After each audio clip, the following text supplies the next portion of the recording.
হযরত ওসমান রাদিয়াল্লাহু তাআলা আনহুকে আল্লাহ রাব্বুল আলামিন ধন সম্পদ কম দেয়নি, অনেক ধন দিয়েছিলেন, সম্পদ দিয়েছিলেন। তারপরও তিনি এইসব ধন সম্পদের মায়ায় পড়েননি। সবকিছু, তার সব ধন সম্পদ আল্লাহর রাস্তায় দিয়ে দিয়েছেন। তিনি চেয়েছিলেন এই দুনিয়া যেন তাকে কোনোভাবে আঁকড়ে না ধরতে পারে। হযরত ওসমান রাদিয়াল্লাহু তাআলা আনহু যখন অসুস্থ হলেন, এই দুনিয়া থেকে চলে যাবে ওই অবস্থায়, যখন আল্লাহ রাসূল সাল্লাল্লাহু আলাইহি ওয়াসাল্লাম ওসমানকে দেখতে গিয়েছিলেন, ওসমানকে বলেছিলেন, রাহিমাকুমুল্লাহু ইয়া ওসমান, মা আসাবতা মিনাদ দুনিয়া ওয়ালা আসাবাকা মিনকা। হে ওসমান, আপনার উপরে আল্লাহর রহমত বর্ষিত হোক, কারণ এই দুনিয়া আপনাকে ধরতে পারে নাই, এই দুনিয়া আপনাকে কিছু দিতে পারে নাই, এই দুনিয়া আপনাকে ধরতে পারে নাই, আপনিও দুনিয়ার মায়ায় পড়েননি।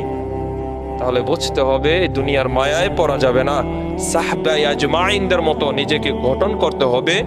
যদি আপনি আল্লাহর কাছে মুক্তি পেতে চান, তাহলে এই দুনিয়ার মায়া ছাড়তে হবে।